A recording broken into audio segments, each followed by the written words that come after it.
Please enjoy this encore presentation of the Common Mystics Holiday Special from 2022. Happy holidays to all, and may all your wishes come true.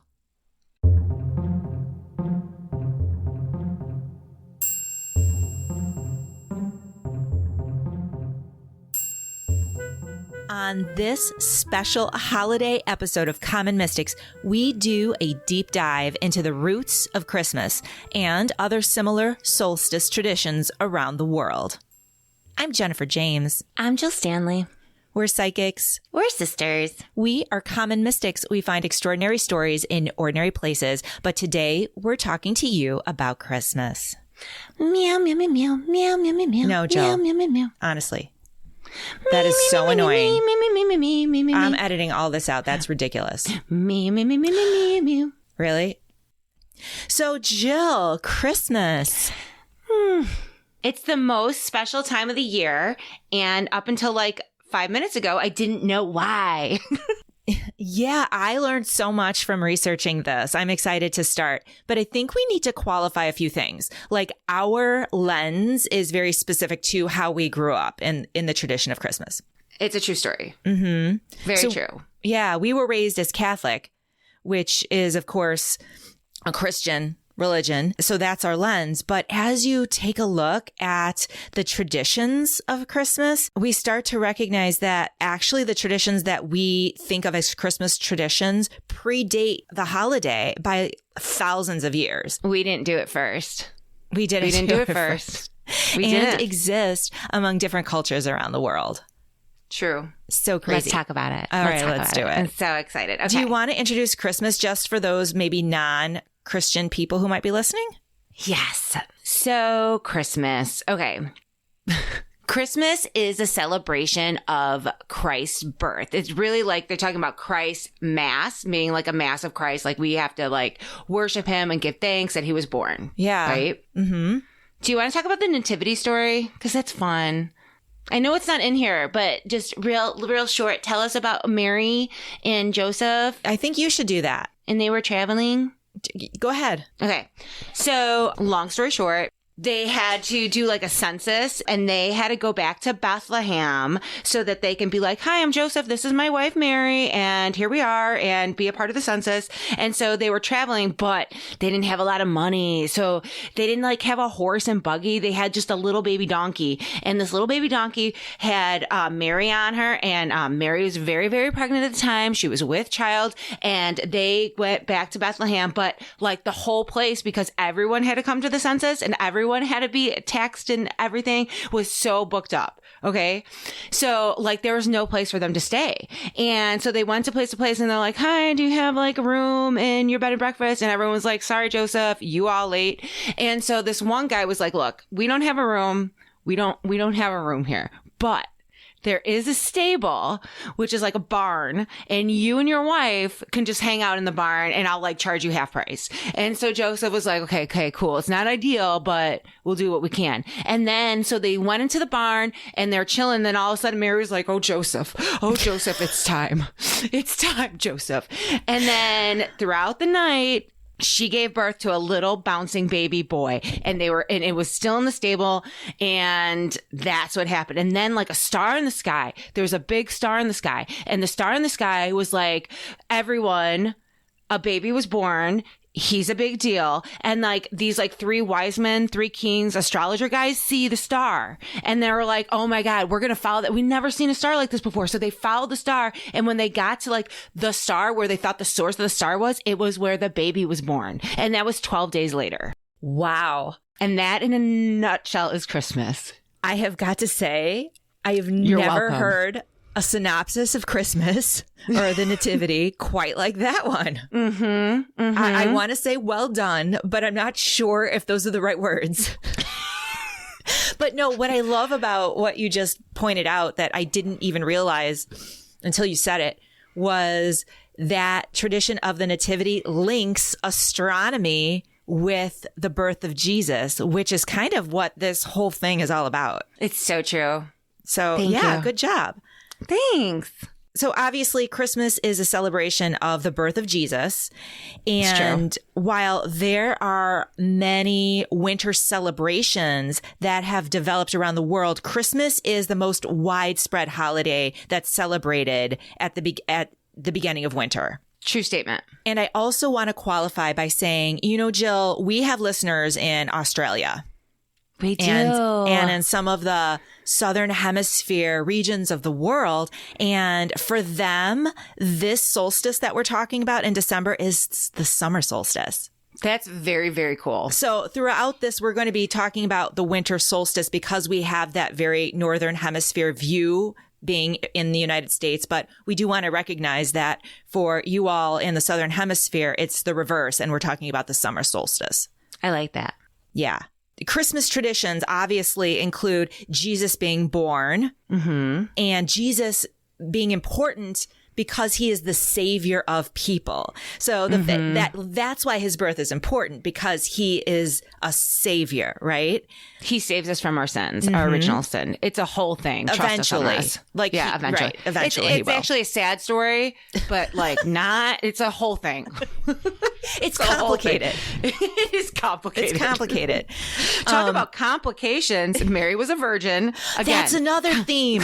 Very complicated. That is a Christmas tradition, that Mary was a virgin when she gave birth to Jesus. Well, I just want to give a shout out to Joseph, who really stepped up. He really stepped up. Just saying. Right. And you're talking about how that happened? No. Unless you want to. Are you ready to do your Jill version? Oh my God, sure. What do you mean Jill version? This is just factual. This is what the Bible says. Oh, is this what the Bible says? Please. This is the Gospel of Jill. And if you turn to Jill 1. Okay, go ahead. Okay, long story short. Okay, Blessed Virgin was engaged to Joseph, and Joseph was at work one day, and Mary was at her house, and she was all preparing for the wedding. And all of a sudden, there's like this big angel who we believe is Angel Gabriel. I'm pretty sure it was Gabriel. And he comes and he's like, "Hey, Mary." And she's like, "Oh my God, Gabriel. I didn't know you were coming. What are you doing? Oh my God, what a nice surprise." And he's like, "Okay, sit down. We need to talk about something." And she's like, "What?"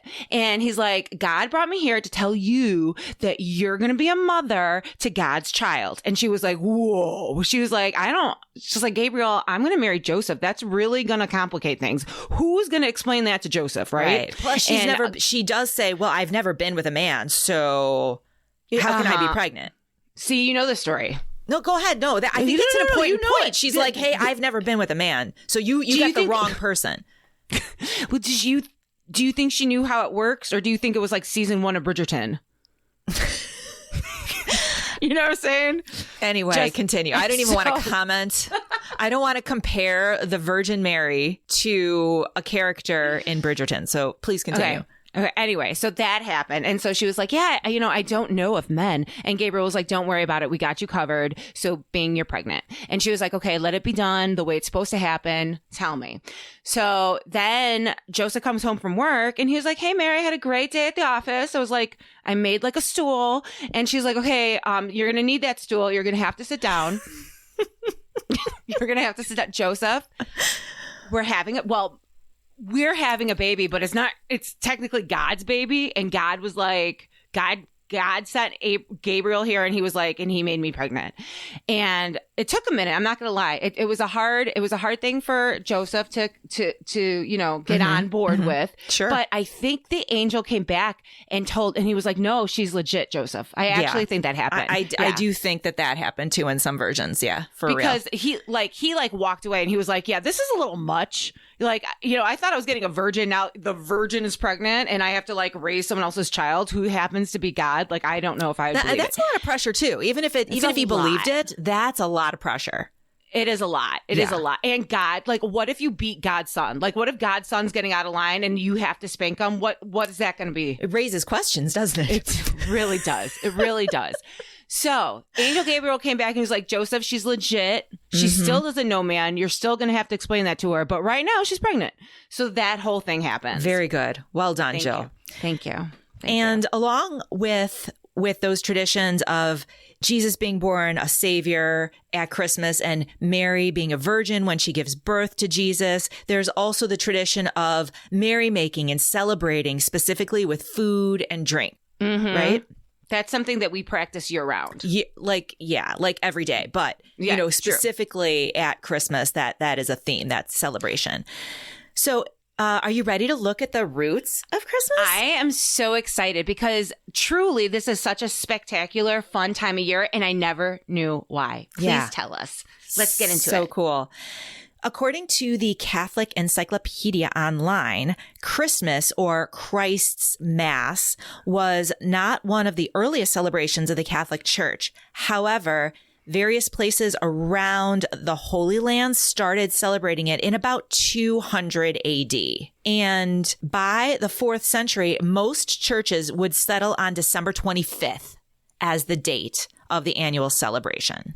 And that's how we know it now. You want to ask me about December 25th? Like, what's so special about December 25th?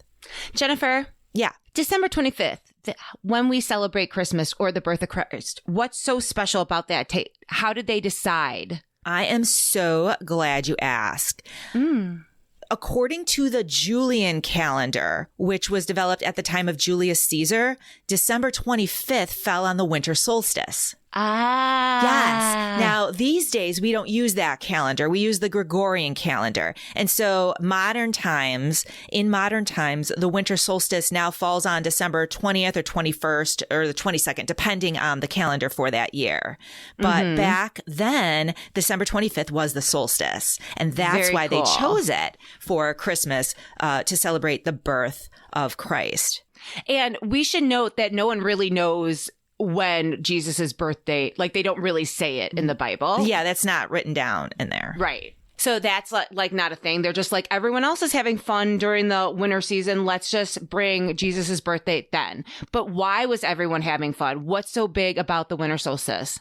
So the solstice, the winter solstice, is in the northern hemisphere, of course. That is the day with the shortest period of daylight and the longest night of the year. It's when the sun is at its lowest daily maximum elevation in the sky. Therefore, the day after the winter solstice marks the beginning of the lengthening of days. That's when the days start to get longer. That's when the sun starts coming back. That is a reason to celebrate.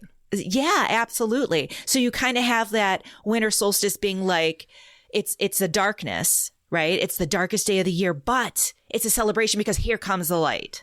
I love it. Right. And of course, the days get longer and longer until you get to the summer solstice, which is then the longest day of the year. And then the reverse happens.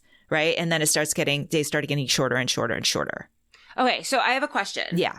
So why are we celebrating? How did we come to celebrate the winter solstice? And how is it celebrated? I love this so much. Tell me everything. The roots of the celebrations of solstice go back 12,000 years. That's insane. And could be longer, but we only have evidence back to 12,000 years ago. And here's why. In Neolithic times, the solstice would have been a special moment in the year because back then, astronomy or astronomical events like where the sun was in the sky and where the moon was and what was happening in the heavens would guide everyday activities, right? Like what? Like the mating of animals or the sowing of crops or like monitoring your winter storage of food, right? They didn't have written calendars, so they turned to astronomy and what was happening in the sky to guide them. It's really smart.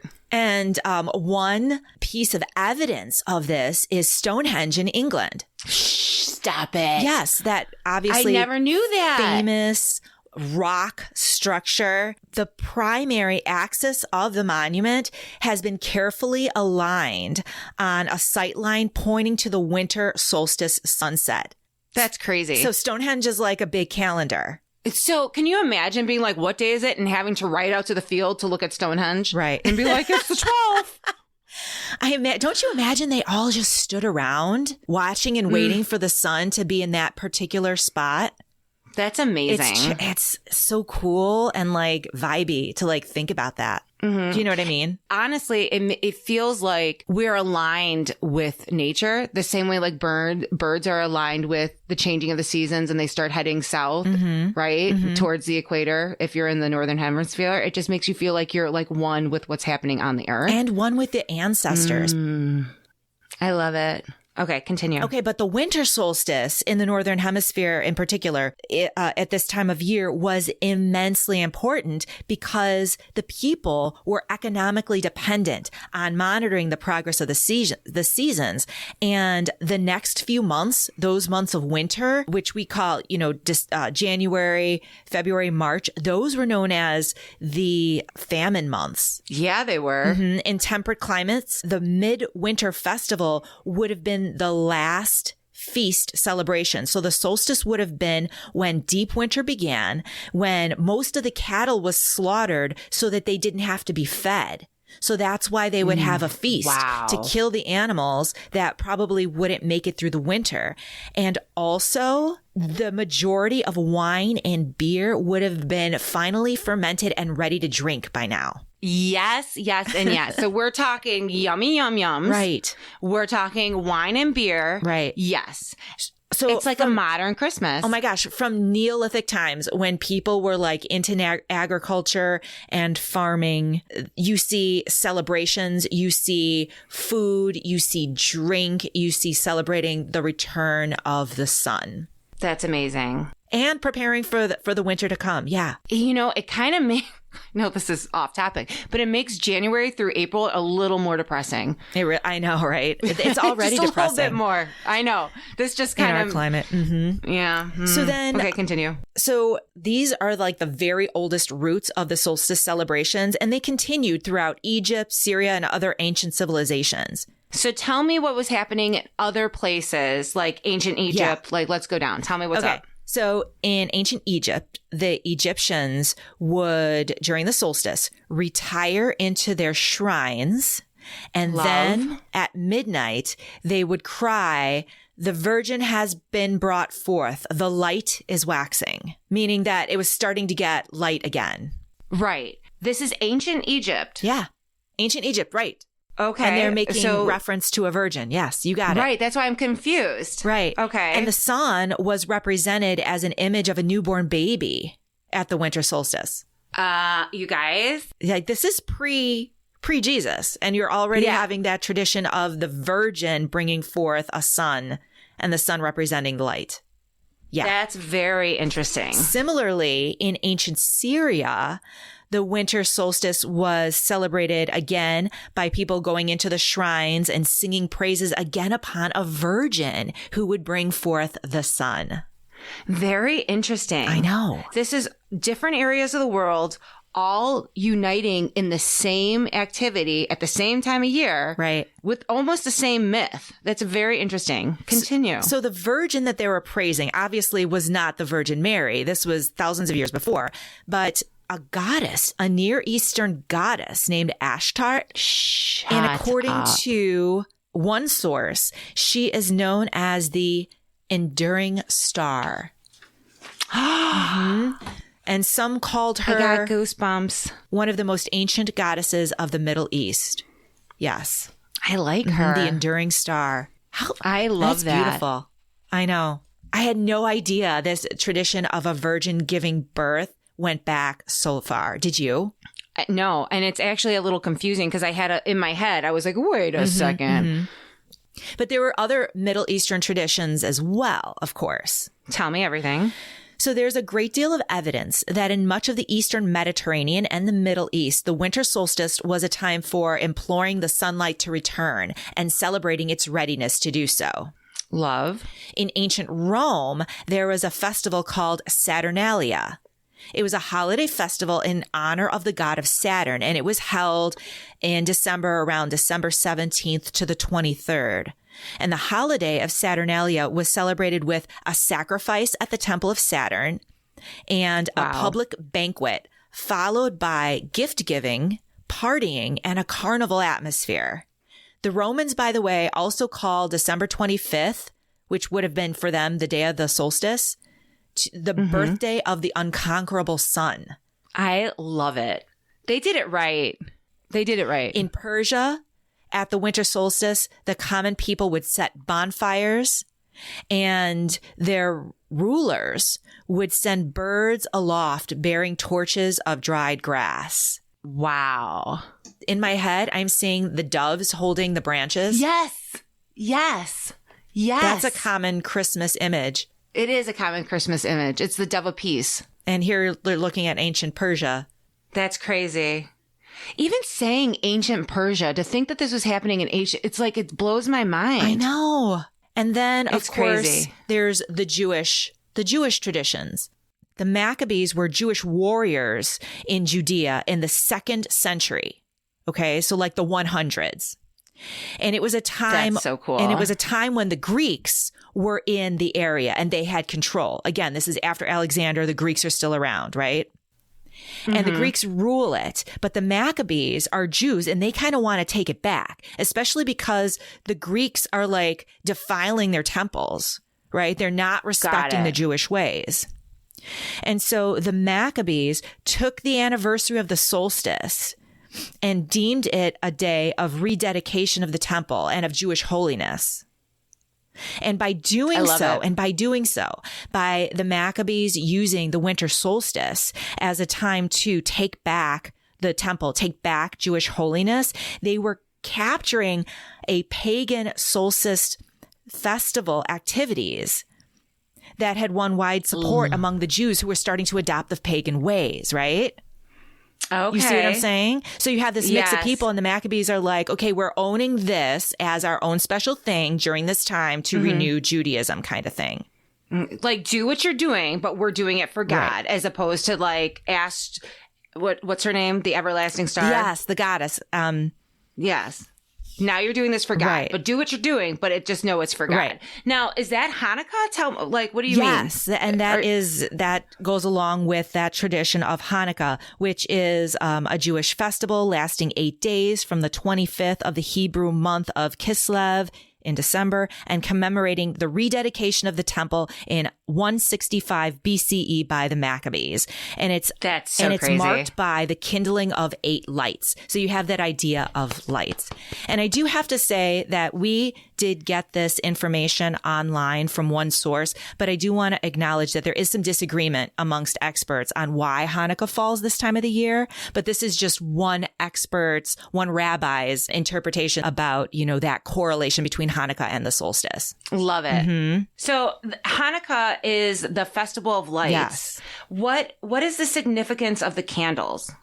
Hanukkah was placed at the moment of the darkest sun and the darkest moon. And then one aspect of the candle seems to be assertion of our hope for renewed light. Love it. And for the ancient Hebrews, to light the candles is to remind God to renew the sun and the moon. And the miracle of the 8 days of light from 1 day of oil is part of that whole Hanukkah tradition. And that totally makes sense. I can see that. Because the story of Hanukkah, and I don't know it in depthly, but I know that they only had 1 day of oil and God let it last throughout the 8 days. Yes, that's my understanding too. Very rough understanding of Judaism, I got to tell you. I'm a little sad. That's not our personal tradition, so I'm less versed in that, but it's beautiful, isn't it? It's beautiful. It is. I want to know more. I actually want to know more about all these cultures that we just talked about. I know. These are also cool. It's familiar, cool. I know. And it's like a different twist on what I know. I just want to dive right in. I know. We're skimming the surface because we have to, but you could do an entire series just on this, and it's fascinating. It is. Continue, please. So in a different part of the world, in Finland, Sweden, and Norway, there are the Sami people, Sami, and they are indigenous peoples from that area. And they arrived in Finland, Sweden, and Norway in that general area around year 1. So right around, that's crazy. Yeah, right around then, right around the time of Christ, they arrived in their area. Now, according to Odysseysunlimited.com, the Sami celebrated a festival for the sun goddess of fertility and sanity by sacrificing white reindeer on the day before the winter solstice to ensure that the sun returns to their region the following year. And then the meat would be sewn through with ribbons and pine branches in the shape of a large ring or wreath. And they believed that the sun goddess travels through the sky with her daughter in a vehicle constructed of reindeer bones pulled by a team of reindeer. Wow, you guys. That is insane. All of those, like, I'm thinking like correlations with Christmas traditions. You? Yes. I think it's funny that they're celebrating sanity by a slaughter and using the bones of the slaughter to decorate shit. I'm kind of feeling a little Texas Chainsaw Massacre vibe, but well, the slaughter goes back to Neolithic times, right? You have to kill your animals. I know. So that tradition is very, very old. But the wreath, the reindeer, the driving through the sky on a reindeer pulled sled. That's crazy. Well, reindeer bones, again, a little creepier. That's true. A little creepier. Little creepier. And I like creepy. I mean, they're hardcore. It's my vibe. They're hardcore up there. Yeah, the Finns, the Swedes, don't mess with them. Norwegians, nuh-uh. You've heard of the Celts. Who hasn't? As early as the 6th century BCE. So 6th century before Christ, before the Common Era. So 6,000 years? 600 years before Christ. The Celts lived in Western Europe and also the area around the Danube River, and their home territories have often been traced to central and eastern France through southern Germany. I did not know that. And the Czech Republic. Did you know the Celts came from different parts of Europe? I only associate the Celts with like Scotland and Ireland. I didn't, but it makes sense because those old tribal peoples moved all over the place. Continue. The Celts practiced a 12-day period of celebration running from December 25th and ending on January 6th. That's the Feast of the Wise Men. A key ingredient of Celtic celebrations was mistletoe. It was revered in healing and fertility. Did you know that mistletoe had mystical properties? I did not. That makes me happy. But it's so cool. I know. They would place mistletoe inside the front entrance of a dwelling, there to grab the inhabitants with its protective magic as people came in. I love it. I know. I love it too. Now I'm going to do that. At the midwinter solstice, Celts would light bonfires, they would tell stories, and they would drink ale, in addition to making sacrifices to the gods for blessings for forthcoming crops. So all of those things. I love everything you just said. All of those traditions that we've seen from Neolithic times, here we have again. Here's the idea of the Yule log, Jill. Okay. The Celts celebrated the season by feeding a large oak tree into a fireplace. The tree would be cut down on the winter solstice, and that Yule log would be slowly pushed into the flames over the 12 days of Christmas. I love that. It sounds like a lot of work to me.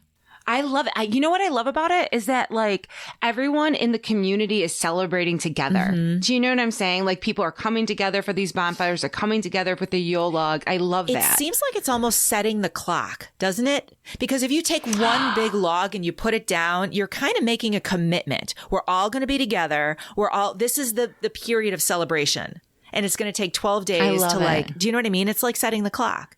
Yeah, I really love it. It's cool. It's like a timer. Exactly. Like, you are going to chill. We're going to drink. We're going to hang out for 12 days until this tree is gone, folks. Exactly. I love it. I know. Isn't that so cool? And then much of our current festive tradition actually originates with the pagan solstice customs that the Celts kind of did, such as that Yule log idea and the Yule tree. Tell me about the Yule tree. Brightly colored decorations would be hung on a pine tree to symbolize various stellar objects, which had tremendous significance to the Celtic people, like the sun and the moon and the stars. I love that so much. And also to represent the souls of those who had died in the previous year. Oh my God. The Celts are my soul animals. Like, oh, really? Right now? That is amazing. Can you imagine a Christmas tree with the sun, the moon, the stars, and like pictures of like our family? Yeah, I love that. We need to do that. We're doing things wrong. So isn't it interesting that so much of what was happening with the pagans, specifically the Celts in Europe, like would translate into Christmas? Why, Jennifer? Why did the Celt tradition transcend time, and why is it so close to what we do today? It has to do with the Romans. If I recall correctly, the Romans were doing it right with the paganism. They were having some big celebrations, and you might also a lot of shindigs. You might also remember that the Romans were not kind to Christians early on. Remember? Like you've seen the movies. I think the Romans killed Christ. The Romans were at first intolerant to Christianity and were famous for persecuting them. The crucifixion, Jennifer. Right, exactly. But Christianity spread anyway, and early Roman attempts to squelch the faith backfired. In fact, the more they fought it, the more they persecuted Christians, just the stronger, more militant, and more faithful the Christians became, right? Yeah, it gave them street cred. By the 300s, the Romans did a complete 180. And Christianity then became the official religion of the Roman Empire, right? So if you can't beat them, join them. Well, they really have egg on their face now. Like, you know, the whole savior, we killed him for you. You know what I mean? It's part of God's plan. Good save, guys. Good save. And at that time, there was the Roman Empire, and the Romans would aid then the spread of Christianity throughout the empire by adopting the traditions of the pagan people who lived in their conquered territories. And that's, you know, what's interesting about that is, again, the same thing. It's like, you're doing what you're doing. Keep doing it. It's wonderful. We love it. Keep doing it. But just know you're doing it now for Christ. Right. Exactly.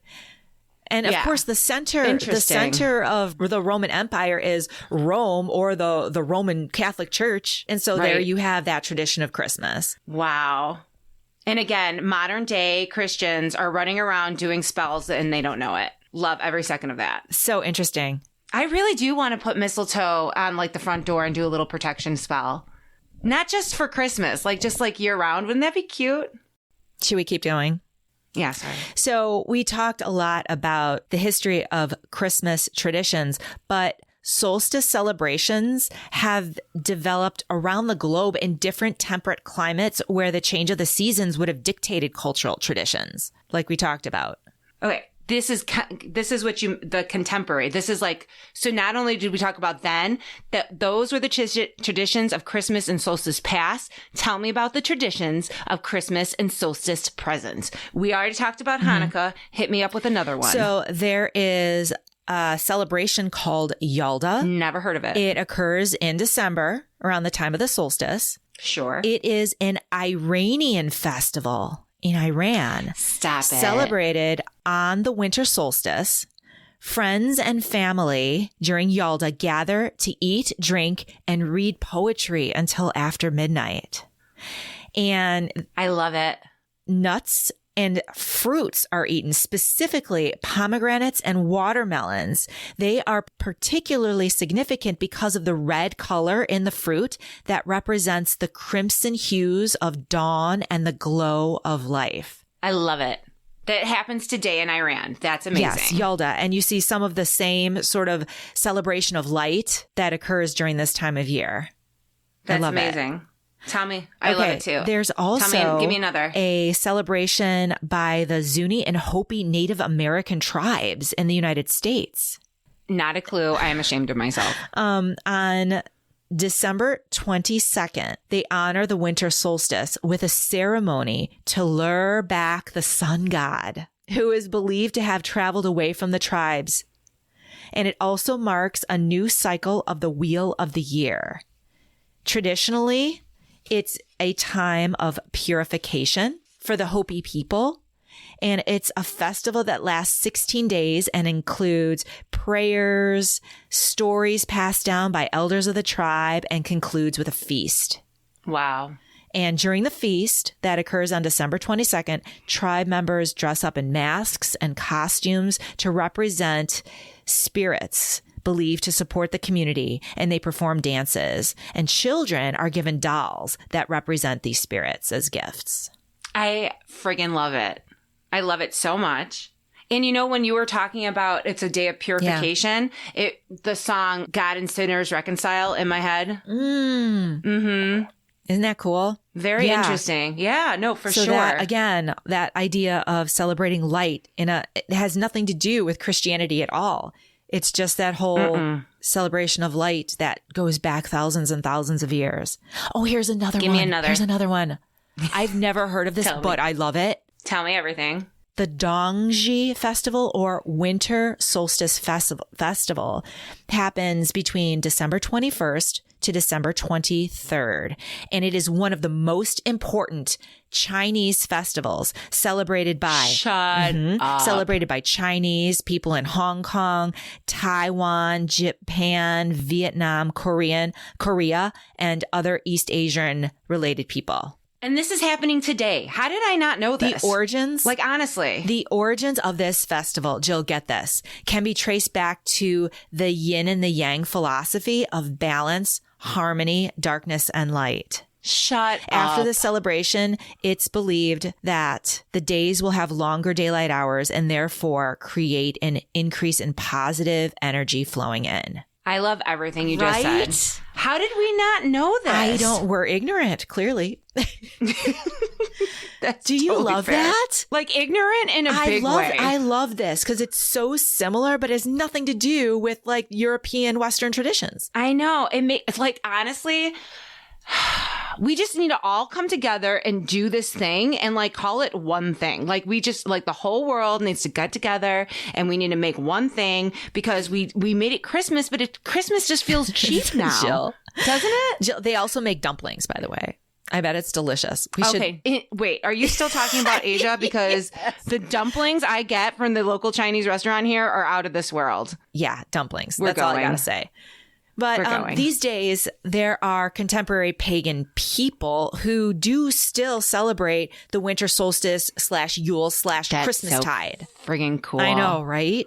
Where are they doing that? Wouldn't you love that? Some of them try to celebrate as closely as the ancient Germanic pagans did. Like that's doing so cool. a modern Yule log that's decorated with like candles and berries and put on an altar. Other modern pagans observe the holiday in a more eclectic way and borrow from different traditions. Yeah. And Yule festivities can also include like sharing meals and giving gifts. But modern pagan celebrations can include activities like meditation and the exchange of nature-themed gifts, making wreaths, participating in candlelight. I kind of want to do the Eastern Asian one with the dumplings. Participating in candlelight celebrations and spending time in nature to honor and celebrate nature's gifts. Yeah, I think I would rather do the dumplings than the meditation. Sign you up for the dumplings? Okay. Yeah. All right. Noted. Put me down. Anyway, isn't that all fascinating, Jill? My takeaway is that it feels like my mind is just so hyper focused on like Christmas and what I know of it. And it's so much more. And these celebrations have been going on for millennia. And it feels cheap just to call it Christmas, to be honest. I mean, if you look at the roots, just like way back, winter solstice celebrations have grown up because of that correlation between astronomical events, i.e. the sun's position in the sky, and the agricultural events that people had to take part in, like harvesting, storing food, and slaughtering animals. I mean, it's that simple. And don't forget the fermenting of the wine. I will not forget. It wouldn't have been ready to drink. I won't forget that. And the other exciting thing, like you've been saying, is that these traditions have developed independently of each other around the globe in temperate climates that are dictated by seasonal changes. It's ridiculous. Interesting to say, I couldn't find any sort of solstice celebrations around like equatorial regions, because explain yourself. Around the equator, there are no traditions like that just because made it's a fancy word. Because they don't have like understand. the growing seasons and like the cultural changes that have to happen from winter to summer, right? So when you're really looking at those temperate climates, it's just fascinating. It's just fascinating. Love it. It is. It's fascinating that everyone was doing the same thing in different ways. That's what's so fascinating. Like, independent of each other, everyone's doing the same thing and calling it something different. Right. And not only that, if you look at religion and religions growing over time, the holidays and traditions associated with the solstice activities seem to have been recycled by different religions over time as they borrowed from the traditions of the people before them, right? Just like the Maccabees and the Romans. I love it. But all these traditions spring from the same source, Jill, from the celebration of light from darkness that the ancients recognized so long ago. I love it so much. You guys, thank you for being with us today to learn about the season and what the meaning is. And however you celebrate your holiday season, remember two things. We're all linked by the common human experience, and the light will always follow the darkness. I have goosebumps. Can I meow now? Meow, meow, meow, No, meow, Jill, meow, come meow, on. meow, meow, That's meow, so meow, annoying. meow, meow, meow, Please. Wait, Before you tune people out with your meowing, you guys, oh my gosh, please meet us on Patreon if you are interested in hearing about Krampus. I am so excited. you guys, it's coming back. We're bringing it back. Santa's I will not evil stand twin. for another year without Santa's it. evil twin. Meet us on Patreon. Happy holidays. Don't forget, you can find us on our website, commonmystics.net. Find us on Facebook, Instagram, and Twitter, and listen in wherever you're listening to your favorite podcast. But if you happen to be listening on Apple, please leave us a positive review so other people can find us.